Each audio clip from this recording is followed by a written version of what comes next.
من خلال هذا الفيديو بدي أحكي شغلة، بس بالبداية بدي إياك تتخيل معي قمة الحقارة والنذالة والسقاطة وكل الكلمات القذرة يلي في قاموس اللغة العربية بكل دولة وكل شعب بيطبع وبيعيد العلاقات مع نظام السوري المجرم.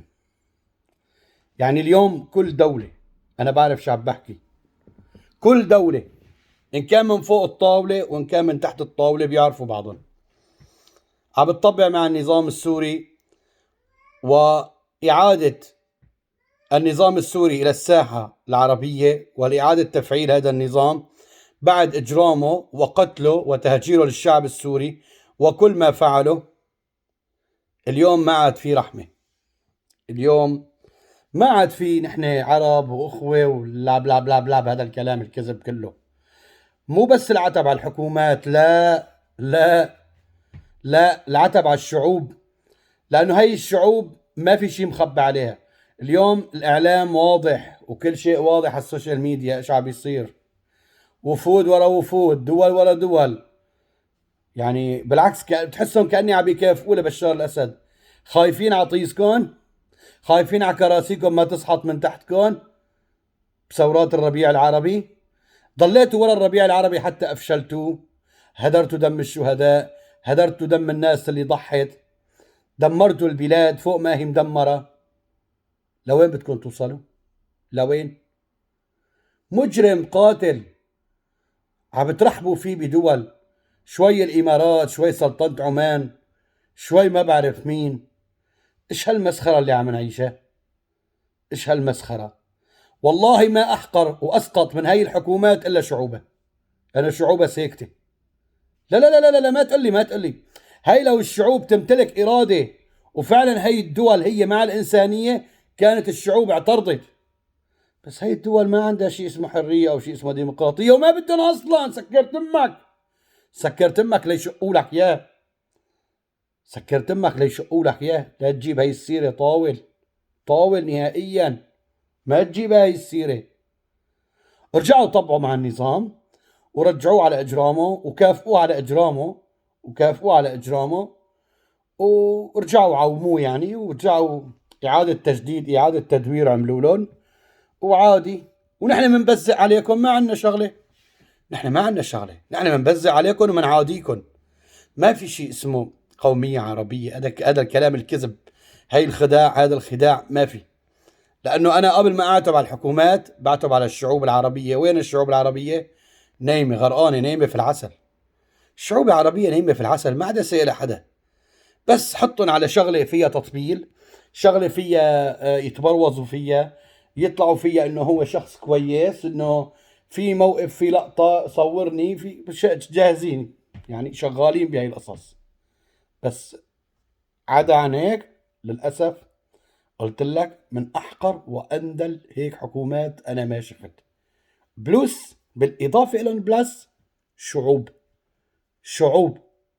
والله ما بخاف لما بحكي كلمة حق، والله هذا الوصف قليل عليكم، والله قمة في القذارة.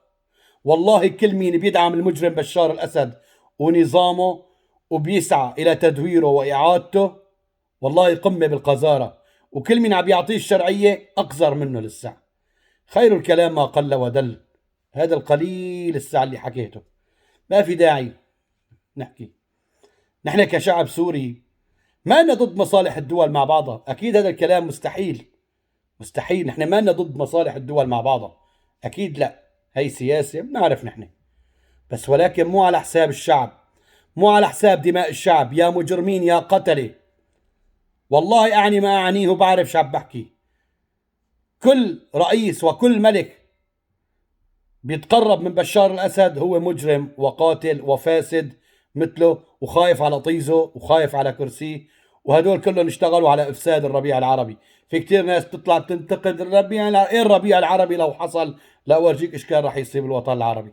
بس ولكن هي الدول للأسف اللي هي اليوم انكشفت على حقيقتها، واللي كانت بالأول عم تتباكى على الشعب السوري شافوا الخاطر وين خاطر، شدوا مع الرحال.